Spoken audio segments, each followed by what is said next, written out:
ಎಲ್ಲರಿಗೂ ನಮಸ್ಕಾರ.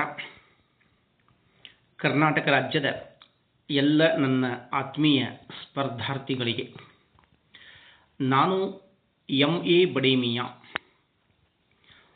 ಸ್ಪರ್ಧಾ ಭೂಗೋಳಶಾಸ್ತ್ರದ ಲೇಖಕ ಮತ್ತು ಭೂಗೋಳಶಾಸ್ತ್ರದ ಉಪನ್ಯಾಸಕ. ಕಳೆದ 25-27 ವರ್ಷಗಳಿಂದ ಸ್ಪರ್ಧಾತ್ಮಕ ಪರೀಕ್ಷೆಗಳಿಗೆ ಭೂಗೋಳಶಾಸ್ತ್ರ ವಿಷಯವನ್ನು ಬೋಧನೆ ಮಾಡ್ತಾ ಇದ್ದೇನೆ. ಇವತ್ತು ಈ ಸ್ಪರ್ಧಾತ್ಮಕ ಪರೀಕ್ಷೆಗಳಿಗೆ ಬೇಕಾದಂತಹ ಭೂಗೋಳಶಾಸ್ತ್ರದ ಕೆಲವೊಂದು ಪ್ರಮುಖ ಪ್ರಶ್ನೋತ್ತರಗಳನ್ನು ಇವತ್ತು ಡಿಸ್ಕಷನ್ ಮಾಡಲಿಕ್ಕೆ ಪ್ರಯತ್ನ ಮಾಡೋಣ. ಹಾಗಾದರೆ ಅದಕ್ಕಿಂತ ಮುಂಚೆ ಧಾರವಾಡದಲ್ಲಿ ವಿಷನ್ ಅಕಾಡೆಮಿ ಪ್ರಾರಂಭ ಮಾಡಿದ್ದೇನೆ. ಶೀಘ್ರ KSPSI ಮತ್ತು ESI ಬ್ಯಾಚ್ಗಳು ಪ್ರಾರಂಭ ಆಗ್ತವೆ ಅಂತ ನಿಮಗೆ ಹೇಳಿಕೆ ಬಯಸ್ತಾ ಇದ್ದೇನೆ. ಇವತ್ತಿನ ಈ ಮೊದಲನೇ ಪ್ರಶ್ನೆ ವಿಶೇಷವಾಗಿ ಈ KSPSI, ESI, village account, PC ಎಲ್ಲ ಸ್ಪರ್ಧಾತ್ಮಕ ಪರೀಕ್ಷೆಗಳಿಗೆ ಬೇಕಾದಂತಹ ಪ್ರಶ್ನೆಗಳನ್ನು ಒಂದೊಂದಾಗಿ ನಾವು ನೋಡ್ಕೊಂತ ಹೋಗೋಣ. Okay, yes, let start. ಇವತ್ತಿನ ಮೊದಲನೇ ಕ್ವಶನ್ ಜಾಗ್ರಫಿಗೆ ಸಂಬಂಧಪಟ್ಟಂಗೆ.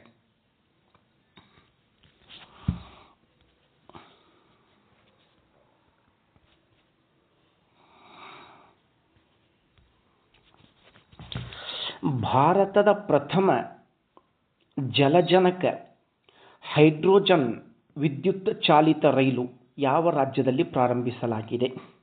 ಹೌದಾ? First hydrogen train started in which of the following state in India? ಹಾಗಾದರೆ ಎಲ್ಲಿ ಪ್ರಾರಂಭ ಮಾಡಿರ್ತಾರೆ? ಸ್ವಲ್ಪ ಆಪ್ಷನ್ಸ್ ನೋಡ್ಕೊಡ್ರಿ. A Maharashtra, B Punjab, C Haryana, D Himachal Pradesh. ಇದಕ್ಕೆ ಸರಿಯಾದಂಥ ಉತ್ತರ ಸಿ ಹರಿಯಾಣ. ಭಾರತದ ಪ್ರಪ್ರಥಮ ಜಲಜನಕದಿಂದ ಜಲಜನಕದ ಅಥವಾ ಹೈಡ್ರೋಜನ್ ವಿದ್ಯುತ್ ಚಾಲಿತ ರೈಲು ಈ ಹರಿಯಾಣ ರಾಜ್ಯದಾಗ ಪ್ರಾರಂಭ ಮಾಡಿದ್ದಾರೆ. ಇದು ಒಂದು ಐತಿಹಾಸಿಕ ಸಂಗತಿಯಾಗಿರ್ತದೆ. ನಿಮ್ಮ ಸ್ಪರ್ಧಾತ್ಮಕ ಪರೀಕ್ಷೆಗಳಲ್ಲಿ ಇದು ಕೇಳುವಂಥ ಪ್ರಶ್ನೆಯಾಗಿರ್ತದೆ. ಸ್ವಲ್ಪ ಇದರ ಬಗ್ಗೆ ಮಾಹಿತಿ ನೋಡಲಿಕ್ಕೆ ಪ್ರಯತ್ನ ಮಾಡಿ. ಹೌದಾ? ಭಾರತದ India's first hydrogen fuelled train successfully begins its a trial. ಹೌದಾ? ರೀಸೆಂಟ್ಲಿ ಇದನ್ನು ಟ್ರಯಲ್ ಮಾಡಿದ್ದಾರೆ. ಇದನ್ನು ಯಾರು ರೆಡಿ ಮಾಡಿದ್ದಾರೆ? ಈ ಟ್ರೈನ್ ವಿಶೇಷವಾಗಿ ಎಲ್ಲಿ ರೆಡಿ ಆಗಿರ್ತದೆ ಸ್ವಲ್ಪ ನೋಡಿಲ್ಲ. ಹೌದಾ? RDSO the integral coach factory ಎಲ್ಲಿದೆ? ಚೆನ್ನೈ. ಇದು ರೆಡಿ ಮಾಡಿದಂಥ ಸಂಸ್ಥೆಯಾಗಿರ್ತದೆ. ಇದನ್ನು ಯಾವಾಗ ಸ್ಟಾರ್ಟ್ ಮಾಡಿದ್ದಾರೆ ಅಂತಂದರೆ ಜುಲೈ 17ನೇ ತಾರೀಕಿಗೆ, ಜುಲೈ 17, 2026 ಪ್ರಾರಂಭ ಮಾಡಿರ್ತಾರೆ. 89 ಕಿಲೋಮೀಟರ್ ಉದ್ದವಾದಂತಹ ಇದು ರೈಲು ಮಾರ್ಗವನ್ನು ಹೊಂದಿರುತ್ತದೆ. ಓಕೆ, ಇಲ್ಲಿ ಒಟ್ಟು 10 ಕೋಚಸ್ ಅಂದರೆ 10 ಇದರಾಗ ಬೋಗಿಗಳು ಕಂಡು ಬರ್ತವೆ. ಇದರ ಸ್ಪೀಡ್ ಮ್ಯಾಕ್ಸಿಮಮ್ ಸ್ಪೀಡ್ ಓಕೆ. ವಿಶೇಷವಾಗಿ ಇದು ಎಲ್ಲೇ ಪ್ರಾರಂಭವಾಯಿತು? ವಿಶೇಷವಾಗಿ ಇದು ಹರಿಯಾಣ ರಾಜ್ಯದಾಗ ಪ್ರಾರಂಭ ಮಾಡಿರ್ತಾರೆ. ಹರಿಯಾಣ ರಾಜ್ಯದೊಳಗೆ ಈ ರೈಲನ್ನು ಪ್ರಾರಂಭ ಮಾಡಿರ್ತಾರೆ. ಇದನ್ನು ನೆನ್ಪಿಟ್ಕೊಳ್ಳಿಕ್ಕೆ ಪ್ರಯತ್ನ ಮಾಡಿ. ಓಕೆ, ಎಸ್, ಹರಿಯಾಣದೊಳಗೆ ಈ ವಿಶೇಷವಾದಂಥ ರೈಲು ಪ್ರಾರಂಭವಾಗಿರ್ತದೆ. ಇನ್ನು ಮುಂದಿನ ಕ್ವಶನ್, ಎರಡನೇ ಕ್ವಶನ್, ಅತ್ಯಂತ ಗರಿಷ್ಠ ಉಷ್ಣಾಂಶ ಹೊಂದಿದ ನಕ್ಷತ್ರದ ಬಣ್ಣ ಯಾವುದು? What is the exact colour of the hottest star in the universe? ಅಂದರೆ ಈ ಹೆಚ್ಚು ಉಷ್ಣಾಂಶ, ಗರಿಷ್ಠ ಉಷ್ಣಾಂಶ ಹೊಂದಿದಂತಹ ನಕ್ಷತ್ರ ಯಾವ ಬಣ್ಣದೊಳಗೆ ಕಾಣಿಸ್ತದೆ? ಇಲ್ಲಿ ಸ್ವಲ್ಪ ಆಪ್ಷನ್ಸ್ ನೋಡ್ರಿ. ಎ ಕೆಂಪು ಬಣ್ಣ, ಬಿ ಹಳದಿ ಬಣ್ಣ, ಸಿ ಬಿಳಿ ಬಣ್ಣ, ಡಿ ನೀಲಿ ಬಣ್ಣ. ಹಾಗಾದರೆ ಸರಿಯಾದಂಥ ಉತ್ತರ ಯಾವುದಂತಂದರೆ ಅದು ಡಿ ಆಗಿರ್ತದೆ. Okay, the hottest star is appears in blue colour, ನೀಲಿ ಬಣ್ಣ. ನಾ ಇಲ್ಲೇ 4 ಆಪ್ಷನ್ ಕೊಟ್ಟಿದ್ದೇನೆ. ಈ 4 ಆಪ್ಷನ್ ಏನಿದಾವಲ್ಲ ಏರಿಕೆ ಕ್ರಮದಾಗ ಕೊಟ್ಟಿದ್ದೇನೆ. ನಕ್ಷತ್ರಗಳು ಕೆಂಪು ಬಣ್ಣದಾಗ ಕಾಣಿಸ್ತವೆ, ಹಳದಿ ಬಣ್ಣದಾಗ ಕಾಣಿಸ್ತವೆ, ಬಿಳಿ ಬಣ್ಣದಾಗ ಕಾಣಿಸ್ತವೆ, ನೀಲಿ ಬಣ್ಣದಾಗ ಕಾಣಿಸ್ತವೆ. ಹಾಗಾದರೆ ಪ್ರಶ್ನೆ ಮತ್ತೊಂದು ಪ್ರಶ್ನೆ ಬರ್ತದೆ. ನಕ್ಷತ್ರಗಳು ಬೇರೆ ಬೇರೆ ಬಣ್ಣಗಳಲ್ಲಿ ಕಾಣಲು ಕಾರಣವೇನು? ಪ್ರಶ್ನೆ ಕೇಳಿದ್ದಾನೆ. ನಕ್ಷತ್ರಗಳು ಬೇರೆ ಬೇರೆ ಬಣ್ಣಗಳಲ್ಲಿ ಕಾಣಲು ಕಾರಣ ಆ ನಕ್ಷತ್ರಗಳ ಮೇಲ್ಮೈ ಉಷ್ಣಾಂಶ ಮೀನ್ಸ್ ಟೆಂಪರೇಚರ್. ಉಷ್ಣಾಂಶದ ವ್ಯತ್ಯಾಸದಿಂದ ನಕ್ಷತ್ರಗಳು ಬೇರೆ ಬೇರೆ ಬಣ್ಣಗಳಲ್ಲಿ ಕಾಣುತ್ತವೆ. ಕೆಂಪು ಬಣ್ಣ ಇದು ಕಡಿಮೆ ಉಷ್ಣಾಂಶ ಹೊಂದಿರ್ತದೆ, ಅದಕ್ಕಿಂತ ಹೆಚ್ಚು ಉಷ್ಣಾಂಶ ಹಳದಿ ಬಣ್ಣ ತೋರಿಸ್ತದೆ, ಅದಕ್ಕಿಂತ ಹೆಚ್ಚು ಉಷ್ಣಾಂಶ ಬಿಳಿ ಬಣ್ಣದಾಗ ಕಾಣಿಸ್ತದೆ. ಓಕೆ, ನೀಲಿ ಬಣ್ಣ ಇದು ಅತ್ಯಂತ ಗರಿಷ್ಠ ಉಷ್ಣಾಂಶ ಹೊಂದಿದಂತಹ ನಕ್ಷತ್ರದ ಬಣ್ಣ ಆಗಿರ್ತದೆ. ಇಲ್ಲಿ ಬಣ್ಣಗಳ ಏರಿಕೆ ಕ್ರಮ ABCD ಕೆಳಗೆ ಹೋದ್ರೆ ಏರಿಕೆ ಕ್ರಮ, DCBA ಮೇಲೆ ಬಂದರೆ ಏನಾಗ್ತದೆ, ಹೌದಾ, ಇದು ಏರಿಕೆ ಕ್ರಮ ಆದರೆ ಇದು ಇಳಿಕೆ ಕ್ರಮ. ನಕ್ಷತ್ರಗಳ ಬಣ್ಣಗಳ ಉಷ್ಣಾಂಶಕ್ಕೆ ಅನುಗುಣವಾಗಿ ವ್ಯತ್ಯಾಸ ಹೊಂದದೆ. ಹಾಗಾದರೆ ಇದಕ್ಕೆ ಸಂಬಂಧಪಟ್ಟಂತಹ ಒಂದು ಚಿತ್ರ ಇದೆ ನೋಡ್ರಿ ಇಲ್ಲಿ. ಹೌದಾ, ಚಿತ್ರ ಯಾವ ರೀತಿ ಕಾಣಿಸ್ತದೆ ಇಲ್ಲೇ ನೋಡ್ರಿ. ಮೇಲಿಂದ ಕೆಳಗೆ ಬಂದರೆ ಇಳಿಕೆ ಕ್ರಮ. ಹೌದಾ, ಹಾಟೆಸ್ಟ್ ಸ್ಟಾರ್ ನೋಡಿ ಇಲ್ಲಿ ಬರ್ದಿದ್ದಾರೆ, ಹಾಟೆಸ್ಟ್ ಸ್ಟಾರ್. ಹೌದಾ, ಬರ್ದಾರ ನೋಡಿ ಇಲ್ಲಿ ಹಾಟೆಸ್ಟ್ ಸ್ಟಾರ್. ಅದಕ್ಕಿಂತ ಕಡಿಮೆ ಉಷ್ಣಾಂಶ, ಅದಕ್ಕಿಂತ ಕಡಿಮೆ ಉಷ್ಣಾಂಶ, ಕಡಿಮೆ ಉಷ್ಣಾಂಶ, ಕಡಿಮೆ ಉಷ್ಣಾಂಶ, ಕಡಿಮೆ ಉಷ್ಣಾಂಶ, ತೀರಾ ಕಡಿಮೆ ಉಷ್ಣಾಂಶ. ಹೌದಾ, ವಿಶೇಷವಾಗಿ ಕಡಿಮೆ ಉಷ್ಣಾಂಶ ಕೆಂಪು ಬಣ್ಣ. ಓಕೆ, ಮುಂದೆ ಹಳದಿ ಬಣ್ಣ, ನೆಕ್ಸ್ಟ್ ಬಿಳಿ ಬಣ್ಣ. ಇಲ್ಲಿ ಪ್ರಶ್ನೆ ಕೇಳಿದ್ದಾನೆ, ನಕ್ಷತ್ರಗಳ ಕೊನೆಯ ಹಂತ ಯಾವುದು? ನಕ್ಷತ್ರಗಳ ಕೊನೆಯ ಹಂತಕ್ಕೆ ನಾವಿಲ್ಲಿ ಶ್ವೇತಕುಬ್ಜ ಅಂತ ಕರೆದೇವೆ. ಶ್ವೇತಕುಬ್ಜ ಇದು ನಕ್ಷತ್ರಗಳ ಕೊನೆಯ ಹಂತ ಆಗಿರುತ್ತದೆ. ಆದರೆ ಇಲ್ಲೇ ಗರಿಷ್ಠ ಉಷ್ಣಾಂಶ ಹೊಂದಿದಂಥ ನಕ್ಷತ್ರ ನೀಲಿ ಬಣ್ಣದಲ್ಲಿ ಕಾಣಿಸ್ತದೆ. ಇದು ನಿಮಗೆ ಗೊತ್ತಿರಲಿ. ಮೇಲಿಂದ ಕೆಳಗೆ ಬಂದರೆ ಉಷ್ಣಾಂಶದ ಇಳಿಕೆ ಕ್ರಮ, ಕೆಳಗಿಂದ ಮೇಲೆ ಹೋದ್ರೆ ಉಷ್ಣಾಂಶದ ಏರಿಕೆ ಕ್ರಮ. ಈ ರೀತಿ ನಕ್ಷತ್ರಗಳು ಬೇರೆ ಬೇರೆ ಬಣ್ಣದೊಳಗೆ ಕಾಣಿಸ್ತಾವ. ಕಾರಣ ಅವುಗಳ ಮೇಲ್ಮೈ ತಾಪ, ಅವುಗಳ ಮೇಲ್ಮೈ ಉಷ್ಣಾಂಶದ ವ್ಯತ್ಯಾಸ ಆಗಿರ್ತದೆ. ಎಸ್, ನಿಮಗೆ ಅರ್ಥ ಆಗಿದೆ ಅಂದ್ಕೊಂಡಿದ್ದೆ ನಾನು. ಇನ್ನು ಮುಂದಿನ ಕ್ವಶನ್, ಮೂರನೇ ಕ್ವಶನ್. ಓಕೆ, ಇಲ್ಲಿ ಆಸಾಂ ರಾಜ್ಯದ ಸ್ಥಳಾಂತರ ಬೇಸಾಯ ಯಾವುದು? What is the shifting cultivation in Assam state? What is the name of shifting cultivation in Assam state? A. Podu, B. Jhum, C. Poonam, D. Kumrai. ಹಾಗಾದರೆ ಇಲ್ಲಿ ಆಸಾಂ ರಾಜ್ಯದ ಸ್ಥಳಾಂತರ ಬೇಸಾಯಕ್ಕೆ ಏನಂತ ಕರೆದಾರಪ್ಪ ಅಂತಂದ್ರೆ ರೈಟ್ ಆನ್ಸರ್ ಬಿ ಝುಮ್. ಆಸಾಂದೊಳಗೆ ಝುಮ್ ಅಂತ ಕರೆದಾರೆ. ಆಂಧ್ರ ಪ್ರದೇಶದೊಳಗೆ ಪೋಡು ಅಂತ ಕರೆದಾರೆ, ಪೋಡು. ಪೂನಂ ಇದನ್ನು ಕೇರಳದೊಳಗೆ ಪೂನಂ ಅಂತ ಕರೆದಾರೆ. ಕುಮ್ರೈ ನಮ್ಮ ಕರ್ನಾಟಕದೊಳಗೆ ಕುಮ್ರೈ ಆಗಿರ್ತದೆ. ಹೌದಾ, ಆಂಧ್ರ ಪ್ರದೇಶ್ ಪೋಡು, ಆಸಾಂ ಝುಮ್, ಕೇರಳ ಪೂನಂ, ಕರ್ನಾಟಕ ಕುಮ್ರೈ. Yes, okay. ಹಾಗಾದರೆ ನೋಡ್ರಿ ಇಲ್ಲಿ ಸ್ಥಳಾಂತರ ಬೇಸಾಯಗಳು ಅದಾವೆ. ಹೌದಾ, ಝುಮ್ಮಿಂಗ್ ನಾರ್ತ್ ಈಸ್ಟರ್ನ್ ಸ್ಟೇಟ್ ಎಲ್ಲ ಕಡೆ ಬಂದು ಆಸಾಂ, ಮೇಘಾಲಯ, ಮಿಜೋರಾಂ, ನಾಗಾಲ್ಯಾಂಡ್, ತ್ರಿಪುರ. ಪೋಡು ಪೇಂಡಾ ಆಂಧ್ರ ಪ್ರದೇಶ ಮತ್ತು Odisha. Bewar Madhya Pradesh. Kumri hilly region in western Ghats ಅಂದರೆ ಪಶ್ಚಿಮ ಘಟ್ಟದಾಗ ನಮ್ಮ ಕರ್ನಾಟಕದಾಗ. ಇಲ್ಲೇ ವಾಲ್ಡ್ರೆ ಸೌತ್ ಈಸ್ಟರ್ನ್ ರಾಜಸ್ಥಾನ್. ಕುರುವ ಜಾರ್ಖಂಡ್. ಖಿಲ್ ಹಿಮಾಲಯ ಪ್ರದೇಶದೊಳಗೆ. ದೀಪ ಛತ್ತೀಸ್ಗಢ. ಪಾಲ್ಮಾವು ಮಣಿಪುರ್. ಕೋಮನ್ ಒಡಿಸ್ಸಾ. ಹಿಂಗೆ ಬೇರೆ ಬೇರೆ ರಾಜ್ಯದಲ್ಲಿ ಬೇರೆ ಬೇರೆ ನೇಮ್ಸ್ ಕೊಟ್ಟಿದ್ದಾರೆ. ಇವನ್ನು ನೋಡ್ಕೊಡ್ರಿ. ಪ್ರಪಂಚದಾಗೂ ಬರ್ತಾವೆ, ಭಾರತ ದೇಶದೊಳಗೂ ಕಂಡು ಬರ್ತಾವೆ. ಪ್ರಪಂಚದ ಮತ್ತು ನಾವು ಮುಂದೆ ನೋಡೋಣ ಅಂತ. ಎಸ್, ಇನ್ನು ಮುಂದಿನ ಕ್ವಶನ್, ನಾಲ್ಕನೇ ಕ್ವಶನ್. ವಿಶ್ವದ ಅತ್ಯಂತ ಹಳೆಯ ಮತ್ತು ವಿಶ್ವದಲ್ಲಿ ಗರಿಷ್ಠ ಪ್ರಮಾಣದಲ್ಲಿ ಕಂಡುಬರುವಂಥ ಅನಿಲ ಯಾವುದು? Which one of the following gas is the oldest in the universe and maximum in the universe? ಹೌದಾ, ವಿಶ್ವದಲ್ಲಿ ಅತ್ಯಂತ ಹಳೆಯ ಅನಿಲ ಯಾವುದು ಪ್ರಶ್ನೆ ಕೇಳಿದ್ದಾನೆ.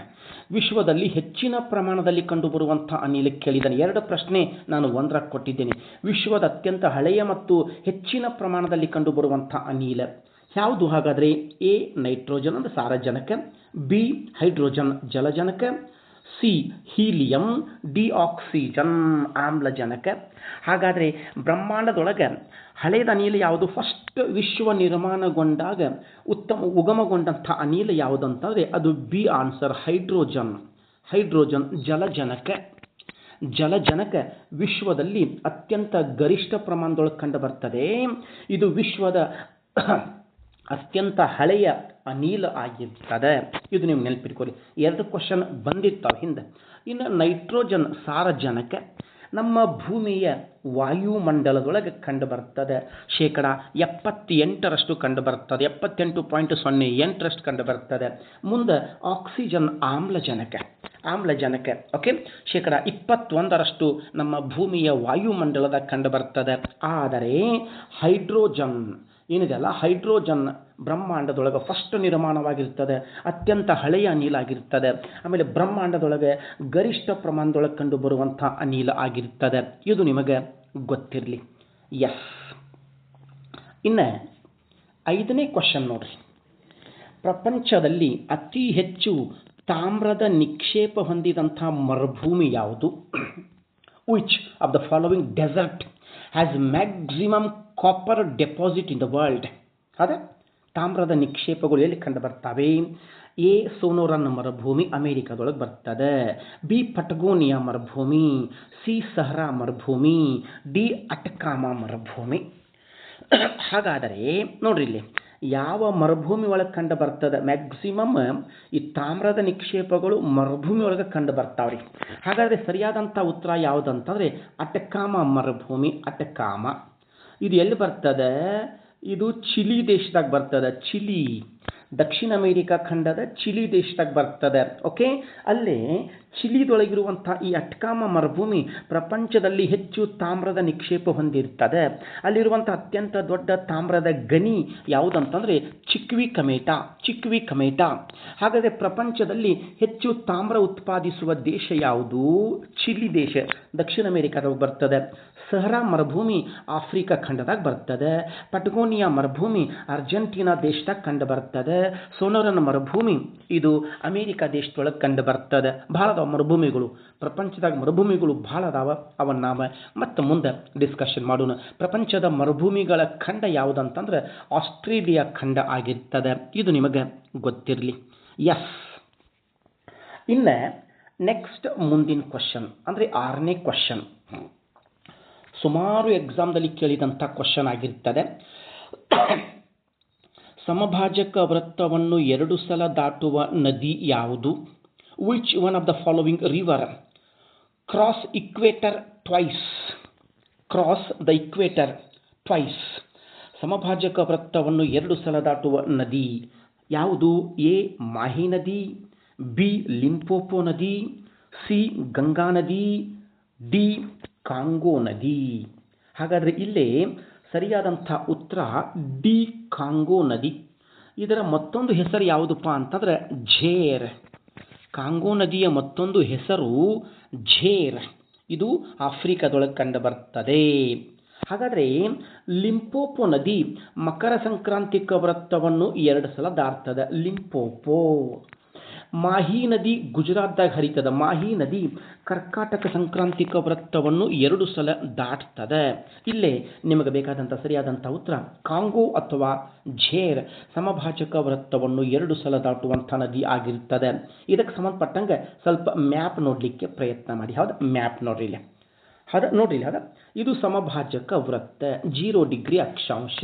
ಇಲ್ಲೇನಿದೆಯಲ್ಲ ಕಾಂಗೋ ನದಿ ಸಮಭಾಜಕ ವೃತ್ತವನ್ನು 2 ಸಲ ದಾಟ್ತದೆ. ಝೈರ್ ನದಿ ಸಮಭಾಜಕ ವೃತ್ತವನ್ನು 2 ಸಲ ದಾಟ್ತದೆ. ಇದು ಸುಮಾರು ಸಲ UPSC ಒಳಗೆ ಬಂದಂಥ ಕ್ವಶನ್ ಆಗಿರ್ತದೆ. ಇದು KS ಎಕ್ಸಾಮ್ದಲ್ಲಿ ಬಂದಂಥ ಕ್ವಶನ್ ಆಗಿರ್ತದೆ. ಮುಂದೆ ನಿಮ್ಮ ಎಕ್ಸಾಮ್ದಲ್ಲಿ ಕೇಳಬಹುದು. ಇದನ್ನು ನೆನ್ಪಿಟ್ಕೊಡ್ರಿ. ಕಾಂಗೋ ಸಮಭಾಜಕ ವೃತ್ತಕ್ಕೆ 2 ಸಲ ದಾಟ್ತದೆ. ಮಾಹಿ ನದಿ ಕರ್ಕಾಟಕ ಸಂಕ್ರಾಂತಿಕ ವೃತ್ತಕ್ಕೆ 2 ಸಲ ದಾಟ್ತದೆ. ಅದೇ ರೀತಿ ಲಿಂಪೋಪೋ ನದಿ, ಲಿಂಪೋಪೋ ದಕ್ಷಿಣ ಆಫ್ರಿಕಾದಾಗ ಇಲ್ಲೇ ಬರ್ತದೆ. ದಕ್ಷಿಣ ಆಫ್ರಿಕಾ ಇಲ್ಲೇ ಬರ್ತದೆ. ಲಿಂಪೋಪೋ ನದಿ ದಕ್ಷಿಣ ಆಫ್ರಿಕಾದಾಗ ಬರ್ತದೆ. ಅದು ಮಕರ ಸಂಕ್ರಾಂತಿಕ ವೃತ್ತವನ್ನು 2 ಸಲ ದಾಟ್ತದೆ. ಇದು ನಿಮಗೆ ಗೊತ್ತಿರಲಿ. ಎಸ್. ಇನ್ನು ನೆಕ್ಸ್ಟ್ ಮುಂದಿನ ಕ್ವಶನ್ 7ನೇ ಕ್ವಶನ್. ದಕ್ಷಿಣ ಅಮೆರಿಕಾದ ಸಮಶೀತೋಷ್ಣ ವಲಯದ ಹುಲ್ಲುಗಾವಲು ಯಾವುದು? ದಕ್ಷಿಣ ಅಮೆರಿಕ ಖಂಡದ ಸಮಶೀತೋಷ್ಣ ವಲಯದ ಹುಲ್ಲುಗಾವಲು ಯಾವುದು? Which one of the followings is associated with the temperate grassland of the south American continent? ದಕ್ಷಿಣ ಅಮೆರಿಕದ ಕಂಡು ಬರ್ತದೆ. ಅದು ಯಾವುದಪ್ಪ? ಎ ಪ್ರೈರಿ ಹುಲ್ಲುಗಾವಲು, ಬಿ ಪಂಪಾಸ್ ಹುಲ್ಲುಗಾವಲು, ಸಿ ವೆಲ್ಡ್ ಹುಲ್ಲುಗಾವಲು, ಡಿ ಡೌನ್ಸ್ ಹುಲ್ಲುಗಾವಲು. ಹಾಗಾದರೆ ಸರಿಯಾದಂಥ ಉತ್ತರ ಯಾವುದು? ಬಿ ಪಂಪಾಸ್ ಹುಲ್ಲುಗಾವಲು, ಪಂಪಾಸ್. ಉತ್ತರ ಅಮೆರಿಕಾ ಪ್ರೈರಿ ಹುಲ್ಲುಗಾವಲು, ದಕ್ಷಿಣ ಅಮೆರಿಕಾ ಪಂಪಾಸ್ ಹುಲ್ಲುಗಾವಲು. ಓಕೆ, ದಕ್ಷಿಣ ಆಫ್ರಿಕಾ ವೆಲ್ಡ್ ಹುಲ್ಲುಗಾವಲು. ಓಕೆ, ಆಸ್ಟ್ರೇಲಿಯಾ ಡೌನ್ಸ್ ಹುಲ್ಲುಗಾವಲು. ನಮ್ಮ ಏಷ್ಯಾ ಖಂಡದಾಗ ಸ್ಟೆಪಿ ಹುಲ್ಲುಗಾವಲು, ಯುರೋಪ್ ಖಂಡದಾಗ ಸ್ಟೆಪಿ ಹುಲ್ಲುಗಾವಲು. ಆಫ್ರಿಕಾದ ಉಷ್ಣವಲಯದ ಹುಲ್ಲುಗಾವಲಿಗೆ ಸವನ್ನ ಹುಲ್ಲುಗಾವಲು. Okay, prairie, pampas, weld, downs, steppes ಸಮಶೀತೋಷ್ಣ ವಲಯದ ಹುಲ್ಲುಗಾವಲು. ನಿಮಗೆ ಗೊತ್ತಿರಲಿ, ಸವನ್ನ ಹುಲ್ಲುಗಾವಲು, ಕಾಂಪೋಸ್ ಹುಲ್ಲುಗಾವಲು, ಲಾನೋಸ್ ಹುಲ್ಲುಗಾವಲು ಉಷ್ಣವಲಯದ ಹುಲ್ಲುಗಾವಲುಗಳು ಆಗಿರ್ತವೆ. ಇದು ಪ್ರಪಂಚದ ಭೂಗೋಳದಾಗ ಬರುವಂಥ ಕ್ವಶನ್ ಆಗಿರ್ತದೆ. ಎಸ್, ಇನ್ನು ನೋಡ್ರಿ ಇಲ್ಲೇ ಪ್ರಪಂಚದ ಹುಲ್ಲುಗಾವಲು ಮ್ಯಾಪ್ ಥ್ರೂ ನಿಮಗಿಲ್ಲೇ ತೋರಿಸ್ತಾ ಇದ್ದೇನೆ. ಉತ್ತರ ಅಮೇರಿಕಾ ಪ್ರೈರಿ, ದಕ್ಷಿಣ ಅಮೇರಿಕಾ ಪಂಪಾಸ್, ದಕ್ಷಿಣ ಆಫ್ರಿಕಾ ವೆಲ್ಡ್. ಓಕೆ, ಯುರೋಪ್ ಮತ್ತು ಏಷ್ಯಾ ಸ್ಟೆಪೀಸ್, ಆಸ್ಟ್ರೇಲಿಯಾದೊಳಗೆ ಡೌನ್ಸ್. ಇದ್ರಾಗ ಮೆನ್ಷನ್ ಮಾಡಿಲ್ಲ, ಆಸ್ಟ್ರೇಲಿಯಾ ಡೌನ್ಸ್ ಆಗಿರ್ತದೆ. ಇವು ನಿಮಗೆ ಗೊತ್ತಿರಲಿ. ಹೌದಾ, ಪ್ರಪಂಚದ ಪ್ರಮುಖ ಹುಲ್ಲುಗಾವಲುಗಳು. ಓಕೆ, ಪ್ರೈರಿ ಇದು ಗೋಧಿ ಬೆಳೆಯುವಂಥ ಪ್ರದೇಶ, ಪಂಪಾಸ್ ಗೋಧಿ ಬೆಳೆಯುವಂಥ ಪ್ರದೇಶ, ವೆಲ್ಡ್ ಗೋಧಿ ಬೆಳೆಯುವಂಥ ಪ್ರದೇಶ, ಸ್ಟೆಪಿ ಗೋಧಿ ಬೆಳೆಯುವಂಥ ಪ್ರದೇಶ. ಯಾಕೆ ಇವೆಲ್ಲ ಸಮಶೀತೋಷ್ಣ ವಲಯದಾಗ ಕಂಡು ಬರ್ತವೆ. ಗೋಧಿ ಯಾವ ಪ್ರದೇಶದ ಪ್ರಮುಖ ಬೆಳೆ? ಸಮಶೀತೋಷ್ಣ ವಲಯದ ಪ್ರಮುಖ ಬೆಳೆ ಆಗಿರ್ತದೆ. ಎಸ್, ಇನ್ನು ಮುಂದಿನ ಕ್ವಶನ್ ನೋಡಿ. ಮಧ್ಯ ಏಷ್ಯಾದಲ್ಲಿ ಕಂಡುಬರುವ ಜನಾಂಗ ಯಾವುದು? ಮಧ್ಯ ಏಷ್ಯಾದೊಳಗೆ ಯಾವ ಜನಾಂಗ ಕಂಡು ಬರ್ತದೆ? Which one of the following races, which one of the following race is found in central Asian continent? Okay, A Caucasoid, B Mongoloid, C Negroid, D Australoid. ಹಾಗಾದರೆ ಮಧ್ಯ ಏಷ್ಯಾದೊಳಗೆ ಕಂಡುಬರುವಂಥ ಜನಾಂಗ ಬಿ ಮಂಗೋಲೈಡ್, ಮಂಗೋಲರು. ಹೌದಾ, ಮಧ್ಯ ಏಷ್ಯಾ ಮಂಗೋಲರು.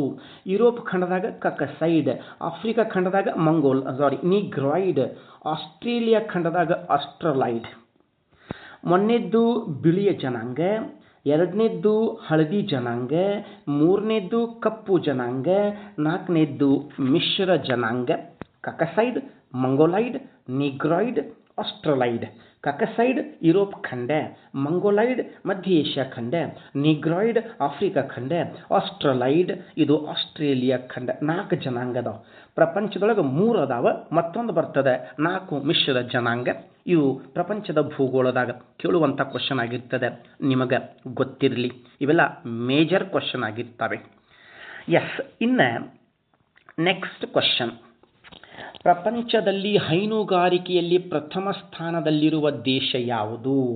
ಡಾಟಾ ಚೇಂಜ್ ಆಗಿರ್ತಾವೆ, ಕೆಲವೊಂದಿಗೆ ಹೊಸ data ಬಂದಿರ್ತವೆ. Okay, which one of the following country is leading in dairy farming in the world? Leading dairy farming country in the world ಯಾವುದು? ಪ್ರಪಂಚದಲ್ಲಿ ಹೈನುಗಾರಿಕೆ ಒಳಗೆ ಮುಂದಿರುವಂಥ ದೇಶ, 1ನೇ ಸ್ಥಾನದಾಗಿರುವಂಥ ದೇಶ A Denmark, B Bharat, C Argentina, D New Zealand. ಈ 4 ದೇಶಗಳು ಹೈನುಗಾರಿಕೆ ಒಳಗೆ ಭಾಳ ಫೇಮಸ್ ಅದಾವ. ಆದರೆ ಇವತ್ತು ಹೈನುಗಾರಿಕೆ ಒಳಗೆ ಮುಂದಿರುವಂಥ ದೇಶ ಅದು ನಮ್ಮ ದೇಶ, ಭಾರತ ದೇಶ. ಮೊದಲ ಡೆನ್ಮಾರ್ಕ್ ಇತ್ತು, ಹಿಂದೆ ಡೆನ್ಮಾರ್ಕ್ ಇತ್ತು. ಈಗ ಡಾಟಾ ಚೇಂಜ್ ಆಗಿರ್ತವೆ, ಹೊಸ ಡಾಟಾ ಬಂದಿರ್ತದೆ. ಈಗ ಭಾರತ 1ನೇ ಸ್ಥಾನದೊಳಗೆ ಕಂಡು ಬರ್ತದೆ ಹೈನುಗಾರಿಕೆ ಒಳಗೆ, ಡೆನ್ಮಾರ್ಕ್ 2ನೇ ಸ್ಥಾನದಾಗ ಕಂಡು ಬರ್ತದೆ. ಇವೇನದವಲ್ಲ 4 ದೇಶಗಳು ಭಾಳ ಫೇಮಸ್ ಹೈನುಗಾರಿಕೆ ಮಾಡುವಂಥ ದೇಶಗಳು. ಓಕೆ, ಹಾಲಿನ ಉತ್ಪನ್ನಗಳನ್ನೇನದವಲ್ಲ ಮತ್ತು ಅದನ್ನು ಬೇರೆ ಬೇರೆ ರೂಪದಾಗ ಕನ್ವರ್ಟ್ ಮಾಡ್ತಾರೆ, ಅದಕ್ಕೆ ನಾವು ಡೈರಿ ಫಾರ್ಮಿಂಗ್ ಅಂತ ಕರೆದೇವಿ. ಹೌದಾ? ಎಸ್, ಹೈನುಗಾರಿಕೆ. ರೈಟ್, ಇನ್ನು ನೆಕ್ಸ್ಟ್ ಕ್ವಶನ್ ನೋಡ್ರಿ. 10ನೇ ಕ್ವಶನ್. ಭಾರತದ ಅತ್ಯಂತ ದೊಡ್ಡ ಜೀವ ವೈವಿಧ್ಯ ತಾಣ ಯಾವುದು? Which one of the following is the largest biodiversity of India? Okay, ದೊಡ್ಡ ಜೀವ ವೈವಿಧ್ಯ ತಾಣ ಎ ಅಂಡಮಾನ್ ನಿಕೋಬಾರ್ ದ್ವೀಪಗಳು, ಬಿ ಹಿಮಾಲಯ ಪರ್ವತಗಳು, ಸಿ ಈಶಾನ್ಯ ರಾಜ್ಯಗಳು, ಡಿ ಪಶ್ಚಿಮ ಘಟ್ಟಗಳು. ಇವು 4 ಜೀವ ವೈವಿಧ್ಯ ತಾಣಗಳು. ಭಾರತದೊಳಗೆ 18 ಜೀವ ವೈವಿಧ್ಯ ತಾಣಗಳು ಕಂಡು ಬರ್ತಾವೆ. ಜೀವ ವೈವಿಧ್ಯ ತಾಣಗಳು ಅದರಾಗ ಅತ್ಯಂತ ದೊಡ್ಡದು ಯಾವುದಪ್ಪ ಅಂತಂದ್ರೆ ಪಶ್ಚಿಮ ಘಟ್ಟಗಳು. ಇಂಡಿಯಾಸ್ ಲಾರ್ಜೆಸ್ಟ್ ಬಯೋಡೈವರ್ಸಿಟಿ ಹಾಟ್ಸ್ಪಾಟ್ ಯಾವುದು? ಪಶ್ಚಿಮ ಘಟ್ಟಗಳು ಆಗಿರ್ತವೆ. ಇದು ನಿಮಗೆ ಗೊತ್ತಿರಲಿ. ಓಕೆ, ಇಲ್ಲೇ ಪಶ್ಚಿಮ ಘಟ್ಟಗಳು ನಿಮ್ಗೆಲ್ಲ ಮ್ಯಾಪ್ನಾಗೆಲ್ಲ ಗೊತ್ತಿದೆ. ಈ ಭಾಗ ಏನು ಬರ್ತದಲ್ಲ ಇದಕ್ಕೆ ನಾವು ಪಶ್ಚಿಮ ಘಟ್ಟಗಳು ಅಂತ ಕರೆದೇವೆ.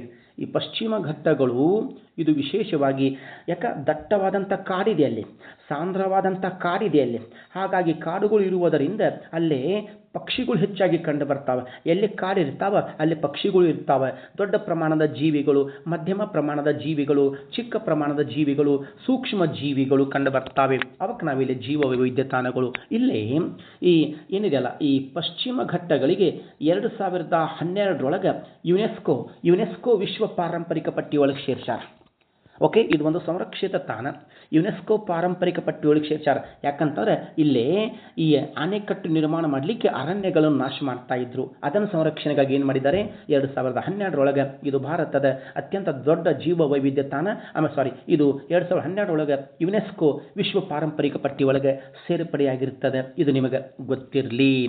ಭಾರತ ದೇಶದಲ್ಲಿ ಹೆಚ್ಚು ಸಾಂದ್ರವಾದಂಥ ಕಾಡುಗಳು, ದಟ್ಟವಾದಂಥ ಕಾಡುಗಳು ಎಲ್ಲಿ ಅದಾವಪ್ಪ ಅಂತಂದರೆ ಅವು ಪಶ್ಚಿಮ ಘಟ್ಟದೊಳಗೆ ಕಂಡು ಬರ್ತವೆ. Okay, yes. ಇನ್ನು ಮುಂದಿನ ಕ್ವಶನ್ 11ನೇ ಕ್ವಶನ್ ಬಂತು. 11ನೇ ಕ್ವಶನ್, ಪ್ರಪಂಚದಲ್ಲಿ ಅತಿ ಹೆಚ್ಚು ಅಕ್ಕಿ ಬೆಳೆಯುವ ದೇಶ ಯಾವುದು? Which one of the following country is leading producer of rice in the world? Data change ಆಗಿರ್ತದೆ, ಇಲ್ಲೇನು ಹೊಸ ಡಾಟಾ ಬಂದಿರ್ತದೆ, ಹಾಗಾಗಿ ಡೈರೆಕ್ಟ್ ಕ್ವಶನ್ ಆಗಿರ್ತವೆ ಇವು.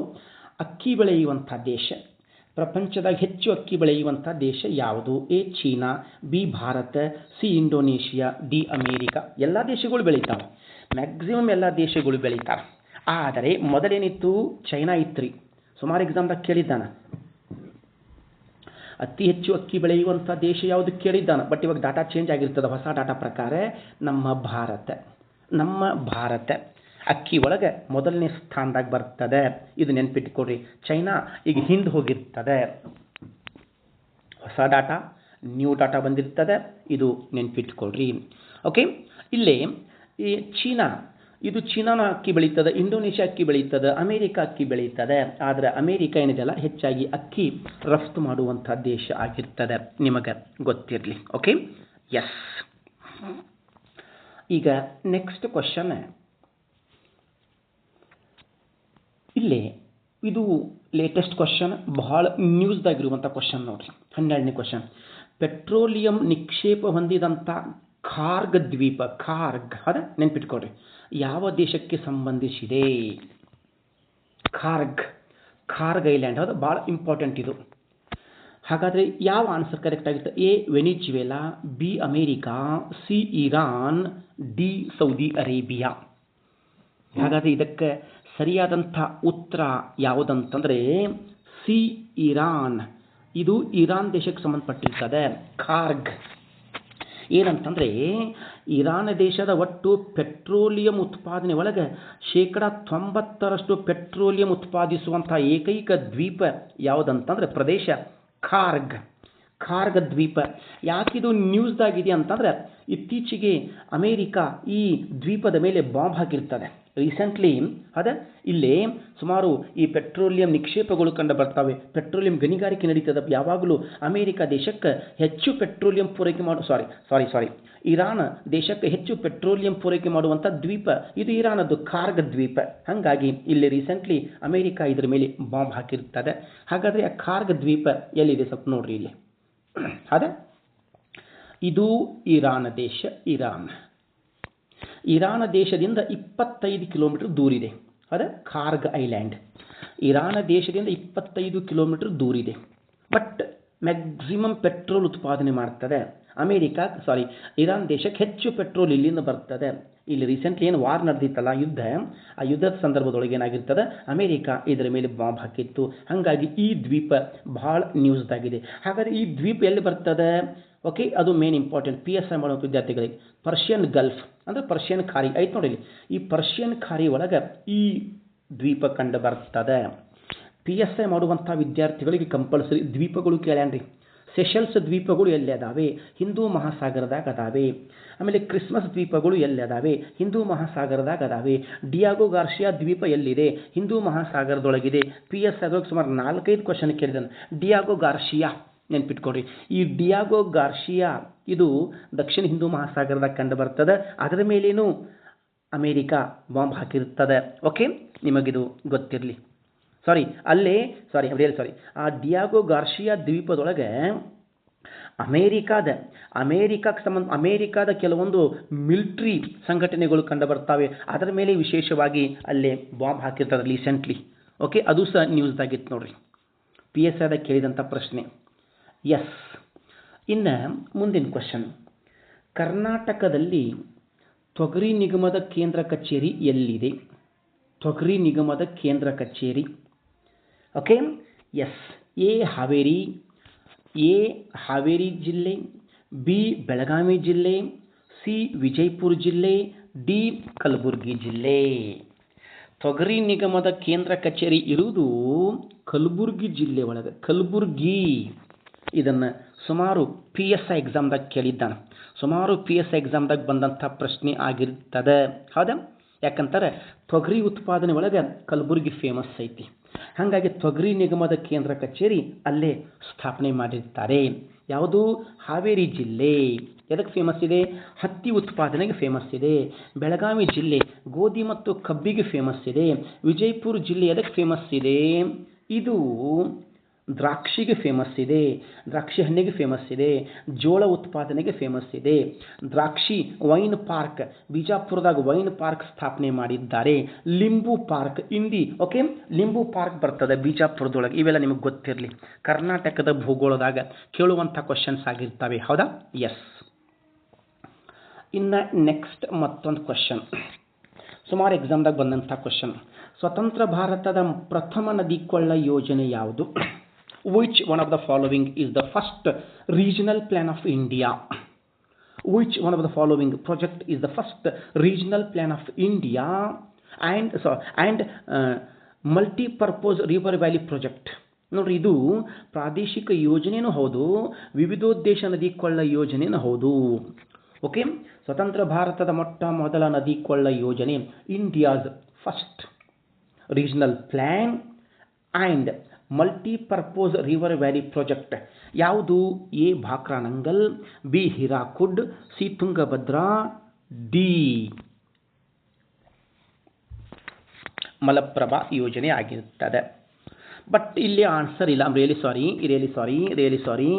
ಅದು ಯಾವುದಂತಂದ್ರೆ Damodar valley corporation, DVC, Damodar valley corporation. ಅದು ದಾಮೋದರ್ ನದಿ. ಇಲ್ಲಿ ಆನ್ಸರ್ ಬಂದಿಲ್ಲ, ಕ್ಷಮಿಸಬೇಕು. Really sorry for that. Damodar ನದಿ ಕೊಳ್ಳ ಯೋಜನೆ. ಸ್ವತಂತ್ರ ಭಾರತದ ಮೊದಲ ನದಿ ಕೊಳ್ಳ ಯೋಜನೆ ಯಾವುದಪ್ಪ ಅಂತಂದ್ರೆ ದಾಮೋದರ್ ನದಿ ಕೊಳ್ಳ ಯೋಜನೆ. ಇಲ್ಲಿ ನಾನು ಶಾರ್ಟ್ಕಟ್ಟಾಗಿ ಬರೀತೇನೆ ನೋಡಿರಿ, DVC, Damodar valley corporation. Damodar valley corporation ಸ್ವತಂತ್ರ ಭಾರತದ ಮೊದಲ ನದಿ ಕೊಳ್ಳ ಯೋಜನೆ. ಇದನ್ನು ದಾಮೋದರ್ ನದಿಗೆ ನಿರ್ಮಾಣ ಮಾಡಿರ್ತಾರೆ. ಇದು ಯಾವಾಗ ನಿರ್ಮಾಣ ಪ್ರಾರಂಭ ಮಾಡಿದ್ರಪ್ಪ ಅಂತಾರೆ? 1948ರಾಗ. ಸ್ವತಂತ್ರ ಸಿಕ್ಕ ತಕ್ಷಣ ಭಾರತ ದೇಶದಲ್ಲಿ ಮೊದಲು ಮಾಡಿದಂಥ ಯೋಜನೆ ದಾಮೋದರ್ ನದಿ ಕೊಳ್ಳ ಯೋಜನೆ. ಇದು ನಿಮಗೆ ಗೊತ್ತಿರಲಿ. ಯಾವ ನದಿಗೆ ಮಾಡಿದ್ದಾರೆ? ದಾಮೋದರ್ ನದಿಗೆ ಮಾಡಿರ್ತಾರೆ.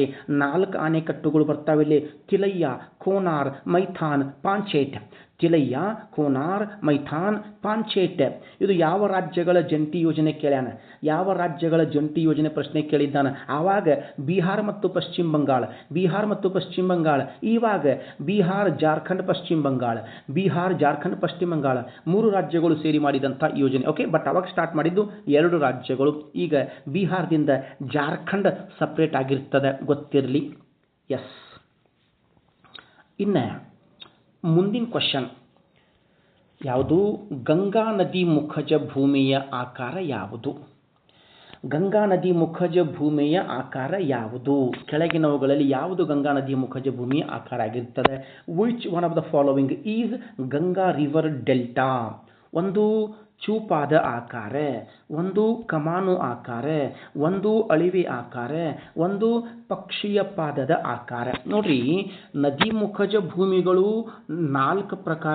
ನದಿಗಳು 4 ಪ್ರಕಾರದ ಮುಖಜ ಭೂಮಿಗಳು ನಿರ್ಮಾಣ ಮಾಡ್ತಾವೆ. ಚೂಪಾದ, ಕಮಾನು ಆಕಾರ, ಅಳಿವೆ ಆಕಾರ, ಪಕ್ಷಿ ಕಾಲು ಆಕಾರ. ಬಟ್ ಇಲ್ಲಿ ಸರಿಯಾದಂಥ ಉತ್ತರ ಬಿ, ಕಮಾನು ಆಕಾರ.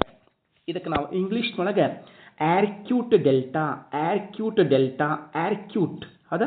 ಇದಕ್ಕೆ ಇಂಗ್ಲೀಷ್ನೊಳಗೆ ಆರ್ಕ್ಯೂಟ್ ಡೆಲ್ಟಾ. PSI ಎಕ್ಸಾಮ್ದಾಗ ಬಹಳ ಸಲ ಬಂದಂಥ ಪ್ರಶ್ನೆ. ಕಮಾನು ಆಕಾರ, ಮೇಲೆ ಉಬ್ಬಿರ್ತದೆ ಕಮಾನು ಆಕಾರ. ಹಾಗಾದರೆ ಚೂಪಾದ ಆಕಾರ ಯಾವ ನದಿ? ಟೈಬರ್ ನದಿ, ಟೈಬರ್. ಅಳಿವೆ ಆಕಾರ ಯಾವ ನದಿ? ನರ್ಮದಾ ನದಿ. ಪಕ್ಷಿಯ ಪಾದದ ಆಕಾರ, ಪಕ್ಷಿ ಕಾಲು ಆಕಾರ, ಮಿಸಿಸಿಪ್ಪಿ ನದಿ ಅಮೆರಿಕಾದೊಳಗೆ ಬರ್ತದೆ. ನಮ್ಮ ಕಡೆ 2 ಕ್ವಶನ್ ರೆಗ್ಯುಲರ್ಲಿ ಬಂದಾವ. ಗಂಗಾ ನದಿ ಮುಖಜ ಭೂಮಿಯ ಆಕಾರ ಕಮಾನು ಆಕಾರ.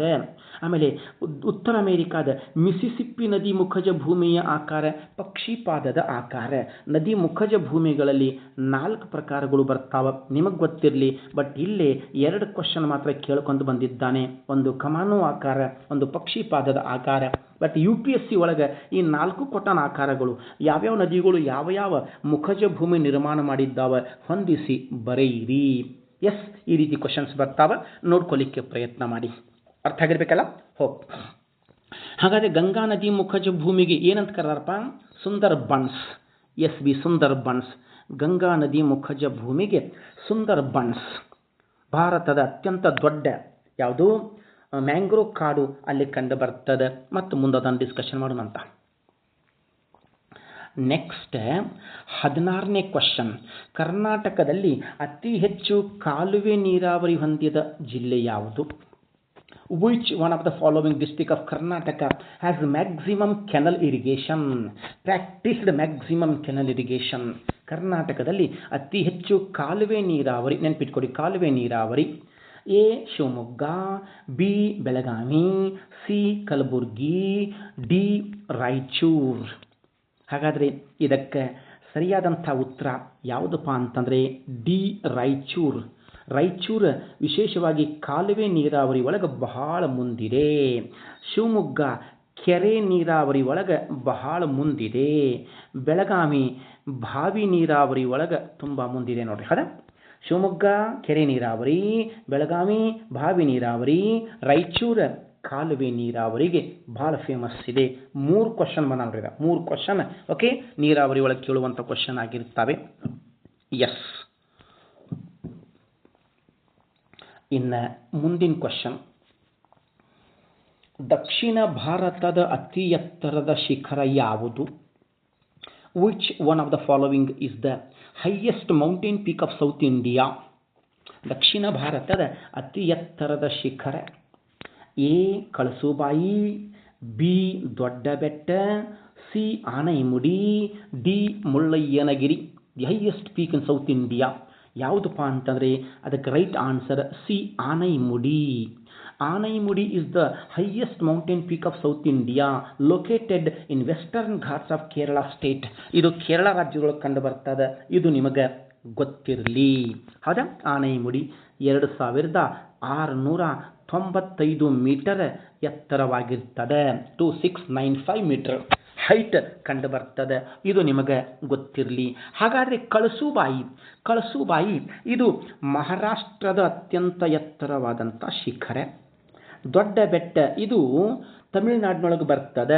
ನೀಲಗಿರಿ ಪರ್ವತಗಳಲ್ಲಿನ ಅತ್ಯಂತ ಎತ್ತರವಾದಂಥ ಶಿಖರ ದೊಡ್ಡ ಬೆಟ್ಟ.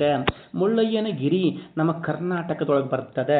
ಕರ್ನಾಟಕದ ಅತ್ಯಂತ ಎತ್ತರದ ಶಿಖರ, ಕರ್ನಾಟಕದ ಅತ್ಯಂತ ಎತ್ತರದ ಬಿಂದು ಮುಳ್ಳಯ್ಯನಗಿರಿ ಆಗಿರ್ತದೆ. ಇವು ನಿಮಗೆ ಗೊತ್ತಿರಲಿ. ಭಾರತದ ಅತ್ಯಂತ ಎತ್ತರವಾದಂಥ ಶಿಖರ K2 ಅಥವಾ ಗಾಡ್ವಿನ್ ಆಸ್ಟಿನ್ 8611 ಮೀಟರ್ ಎತ್ತರವಾಗಿರ್ತದೆ.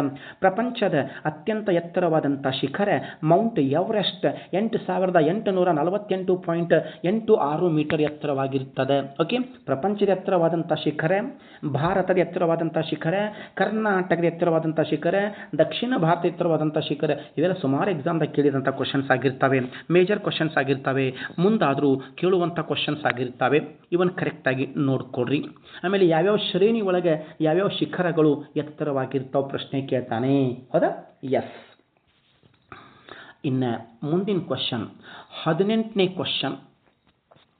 ಪೂರ್ವ ಮತ್ತು ಪಶ್ಚಿಮ ಕಾರಿಡಾರ್ ರಸ್ತೆಯು ಯಾವ ನಗರಗಳನ್ನು ಜೋಡಿಸ್ತದೆ? ಕಾರಿಡಾರ್ ರಸ್ತೆ ಯಾವ ನಗರಗಳನ್ನು ಜೋಡಿಸ್ತದೆ? ಕಾರಿಡಾರ್. ಎಸ್. ಇಲ್ಲಿ ನಮ್ಮ ಕಡೆ 2 ಕಾರಿಡಾರ್ ಬರ್ತಾವ್ರಿ. ಒಂದು ಉತ್ತರ ದಕ್ಷಿಣ ಕಾರಿಡಾರ್, ಒಂದು ಪೂರ್ವ ಪಶ್ಚಿಮ ಕಾರಿಡಾರ್ ಬರ್ತದೆ. ಹಾಗಾದರೆ ಯಾವ ನಗರಗಳಿಗೆ ಜೋಡಿಸ್ತದೆ? East west corridor is connecting which one of the following cities? A Srinagar ಮತ್ತು ಕನ್ಯಾಕುಮಾರಿ, ಬಿ ಮುಂಬೈ ಮತ್ತು ಕೋಲ್ಕತ್ತಾ, ಸಿ ಚೆನ್ನೈ ಮತ್ತು ದೆಹಲಿ, ಡಿ ಸಿಲ್ಚೇರ್ ಮತ್ತು ಪೋರ್ಬಂದರ್. ಹೌದಾ? ಸಿಲ್ಚೇರ್ ಮತ್ತು ಪೋರ್ಬಂದರ್. ಸರಿಯಾದಂಥ ಉತ್ತರ ಡಿ ಸಿಲ್ಚೇರ್ ಮತ್ತು ಪೋರ್ಬಂದರ್. ಪೂರ್ವ ಪಶ್ಚಿಮ ಕಾರಿಡಾರ್ 2 ನಗರಗಳಿಗೆ ಜೋಡಿಸ್ತದೆ. ಪೂರ್ವ ತುದಿ ಪ್ರಾರಂಭವಾಗ್ತದೆ, ಪಶ್ಚಿಮಕ್ಕೆ ಮುಗೀತದೆ. ಓಕೆ, ಇದಕ್ಕೆ ಸಂಬಂಧಪಟ್ಟಂಗೆ ಚಿತ್ರ ಇದೆ ನೋಡ್ರಿ, ಸ್ವಲ್ಪ ನೋಡ್ಲಿಕ್ಕೆ ಪ್ರಯತ್ನ ಮಾಡಿರಿ. ಎಸ್, ಇದು ಪೂರ್ವ ಪಶ್ಚಿಮ ಕಾರಿಡಾರ್. ಹೌದಾ? ಆಸಾಮಿನ ಸಿಲ್ಚೇರ್ ನಗರದಿಂದ ಗುಜರಾತಿನ ಪೋರ್ಬಂದರ್, ಆಸಾಮಿನ ಸಿಲ್ಚೇರ್ ನಗರದಿಂದ ಗುಜರಾತಿನ ಪೋರ್ಬಂದರ್ ನಗರಗಳಿಗೆ ಜೋಡಿಸ್ತದೆ. ಹಾಗಾದರೆ ಉತ್ತರ ದಕ್ಷಿಣ ಕಾರಿಡಾರ್ ಏನಿದೆಯಲ್ಲ, ಇದು ಜಮ್ಮು ಕಾಶ್ಮೀರಿನ ಶ್ರೀನಗರದಿಂದ ಕನ್ಯಾಕುಮಾರಿ. ಹೌದಾ? ಕನ್ಯಾಕುಮಾರಿ. ಪೂರ್ವ ಪಶ್ಚಿಮ ಕಾರಿಡಾರ್ ಆಸಾಮಿನ ಸಿಲ್ಚೇರ್ ನಗರದಿಂದ ಗುಜರಾತಿನ ಪೋರ್ಬಂದರ್. ಉತ್ತರ ದಕ್ಷಿಣ ಕಾರಿಡಾರ್ ಶ್ರೀನಗರದಿಂದ ತಮಿಳುನಾಡಿನ ಕನ್ಯಾಕುಮಾರಿಗೆ ಜೋಡಿಸ್ತದೆ. ಗೊತ್ತಿರಲಿ. ಎಸ್. ಮುಂದಿನ ಕ್ವಶನ್. ಭಾರತದ ಅತಿ ಎತ್ತರದ ಸೇತುವೆ ಯಾವುದು? Which one of the following is the India's highest? ಭಾರತದ ಅತಿ ಎತ್ತರವಾದಂಥ ಸೇತುವೆ, India's highest bridge. Mahatma Gandhi ಸೇತುವೆ, ಅಟಲ್ ಸೇತುವೆ, ಢೋಲಾ ಸದಿಯಾ ಸೇತುವೆ, ಚೀನಾಬ್ ಸೇತುವೆ. ಹೌದಾ? ಮಹಾತ್ಮ ಗಾಂಧಿ ಸೇತುವೆ, ಆಮೇಲೆ ಅಟಲ್ ಸೇತುವೆ, ಢೋಲಾ ಸದಿಯಾ ಸೇತುವೆ, ಚೀನಾಬ್ ಸೇತುವೆ. ಹಾಗಾದರೆ ಇದಕ್ಕೆ ಸರಿಯಾದಂಥ ಉತ್ತರ ಚೀನಾಬ್ ಸೇತುವೆ. ಡಿ ಆನ್ಸರ್ ನೋಡಿ, ಡಿ. ಹಾಗಾದರೆ ಮಹಾತ್ಮ ಗಾಂಧಿ ಸೇತುವೆ ಎಲ್ಲಿ ಬರ್ತದೆ? ಬಿಹಾರದೊಳಗೆ ಬರ್ತದೆ. ಗಂಗಾ ನದಿಗೆ ನಿರ್ಮಾಣ ಮಾಡಿದ್ದಾರೆ. ಅಟಲ್ ಸೇತುವೆ ಇದು ಗುಜರಾತ್ದೊಳಗೆ ಬರ್ತದೆ. ಗುಜರಾತ್ ಸಬರ್ಮತಿ ನದಿಗೆ ನಿರ್ಮಾಣ ಮಾಡಿದ್ದಾರೆ. ಢೋಲಾ ಸದಿಯಾ ಏನಿದೆಯಲ್ಲ, ಇದು ಭಾರತದ ಅತಿ ಉದ್ದವಾದ ಸೇತುವೆಯಾಗಿರ್ತದೆ. ಢೋಲಾ ಸದಿಯಾ ಸೇತುವೆ ಹೆಚ್ಚು ಕಡಿಮೆ 9.6 ಕಿಲೋಮೀಟರ್ ಉದ್ದ ಇತ್ತು ಢೋಲಾ ಸದಿಯಾ. ಓಕೆ, ಇದು ಲೋಹಿತ್ ನದಿ ಮೇಲೆ ನಿರ್ಮಾಣ ಮಾಡಿರ್ತಾರೆ. ಅರುಣಾಚಲ ಪ್ರದೇಶ ಮತ್ತು ಆಸಾಂ ಜಿಲ್ಲೆಗಳಿಗೆ ಜೋಡಿಸ್ತದೆ. ಚೀನಾಬ್ ಸೇತುವೆ ಇದನ್ನು ಚೀನಾಬ್ ನದಿಗೆ ನಿರ್ಮಾಣ ಮಾಡಿದ್ದಾರೆ. ಎಲ್ಲೇ? ಜಮ್ಮು ಕಾಶ್ಮೀರದಾಗ. ಸ್ವಲ್ಪ ಇಲ್ಲೇ ನೋಡ್ಲಿ. ಹೌದಾ? ಅದರದ ಇಮೇಜ್ ಇದೆ ನೋಡ್ರಿ. ಚೀನಾಬ್ ರೈಲು ಸೇತುವೆ. ಹೌದಾ? ನೋಡ್ರಿ, ನಿರ್ಮಾಣ ಮಾಡಿದ್ದಾರೆ ಯಾವ ರೀತಿ ಇದೆ ನೋಡ್ರಿ. ಚೀನಾಬ್ ರೈಲು ಸೇತುವೆ 359 ಮೀಟರ್ ಹೈಟ್ ಇದೆ. 359 ಮೀಟರ್ ಎತ್ತರ ಇದೆ. ಎತ್ತರವಾದಂಥ ಸೇತುವೆ ಯಾವುದು? ಚೀನಾಬ್ ಸೇತುವೆ.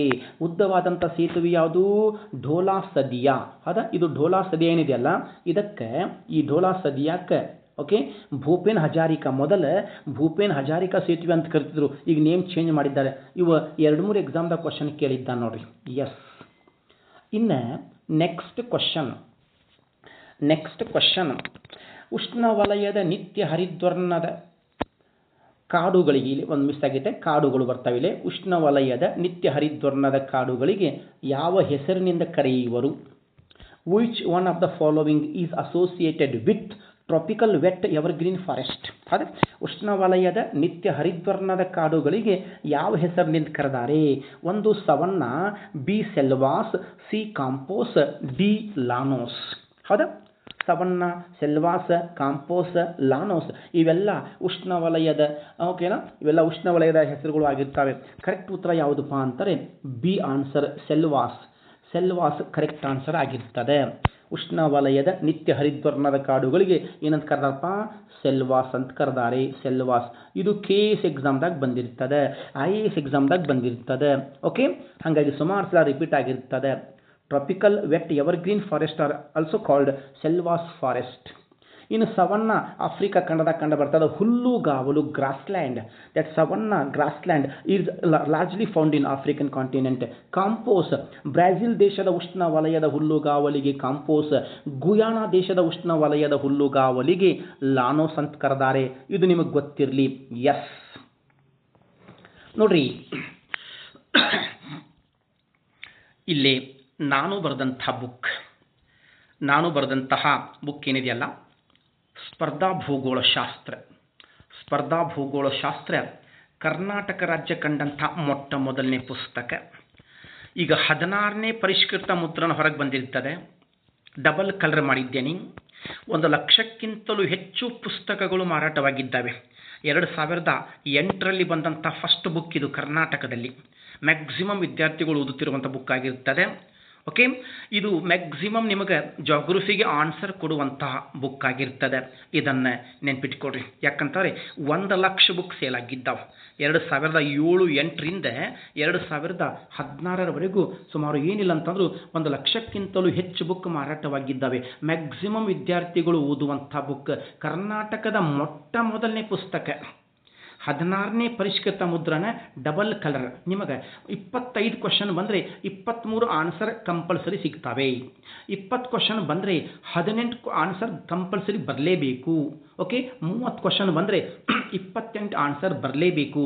ಯಾಕಂತಂದರೆ ಇಲ್ಲಿ ವಿಶೇಷವಾಗಿ 10 ವರ್ಷದ IAS ಎಕ್ಸಾಮ್, 10 ವರ್ಷದ KS ಎಕ್ಸಾಮ್, 10 ವರ್ಷದ PSI ಎಕ್ಸಾಮ್, 10 ವರ್ಷದ FD exam, high school exam, primary exam ಅವನ್ನೆಲ್ಲ ನೋಡಿ ಆ ಸಿಸ್ಟಮ್ದೊಳಗೆ ಇದನ್ನು ಬರೆದಿರ್ತೇನೆ. Okay, S. ಅದೇ ರೀತಿ ಇನ್ನೊಂದು ವಿಶೇಷ ಹೇಳಬೇಕಪ್ಪ ಅಂತಾರೆ, ವಿಷನ್ ಅಕಾಡೆಮಿ ಇದು ನಮ್ಮದೇ ಆಗಿರ್ತದೆ. Vision IAS and KS academy, Dharwad. ಇದನ್ನು ನಾನು ಪ್ರಾರಂಭ ಮಾಡಿದ್ದೇನೆ. ಕರ್ನಾಟಕದ ಹಿರಿಯ ಉಪನ್ಯಾಸಕರಿಂದ ಮಾತ್ರ ತರಬೇತಿ ಕೊಡುವಂಥ ಸಂಸ್ಥೆ ವಿಷನ್ ಅಕಾಡೆಮಿ ಆಗಿರ್ತದೆ. ಹಾಗಾಗಿ KS ಮಾಡುವಂಥ ಆಕಾಂಕ್ಷಿಗಳು, PSI ಮಾಡುವಂಥ ಆಕಾಂಕ್ಷಿಗಳು, PDO ಮಾಡುವಂಥ ಆಕಾಂಕ್ಷಿಗಳು, FDA ಮಾಡುವಂಥ ಆಕಾಂಕ್ಷಿಗಳು, ಓಕೆ, ನಿಮಗೆ ತರಬೇತಿಗೆ ಅವಶ್ಯಕತೆ ಇದ್ದರೆ ನೀವು ಇಲ್ಲೇ ಕಾಲ್ ಮಾಡಬಹುದು. ಇಲ್ಲಿ ನಿಮಗೆ ನಂಬರ್ ಸಿಗ್ತದೆ, ನೀವು ನಂಬರಿಗೆ ಕಾಲ್ ಮಾಡಿ ಇನ್ಫಾರ್ಮೇಷನ್ ಪಡೆಯಬಹುದು. ಓಕೆ, ಇಲ್ಲಿಗೆ ನಾನು ಈ ಸೆಷನ್ ಮುಗಿಸ್ತಾ ಇದ್ದೇನೆ. ಮತ್ತು ಮುಂದಿನ ಕ್ಲಾಸ್ದೊಂದಿಗೆ ಮತ್ತೊಂದು ಸೆಷನ್ ಪ್ರಾರಂಭ ಮಾಡ್ತೇನೆ. ಎಲ್ಲ ಆತ್ಮೀಯ ಸ್ಪರ್ಧಾರ್ಥಿಗಳಿಗೆ all the very best. God bless you all. Thank you so much.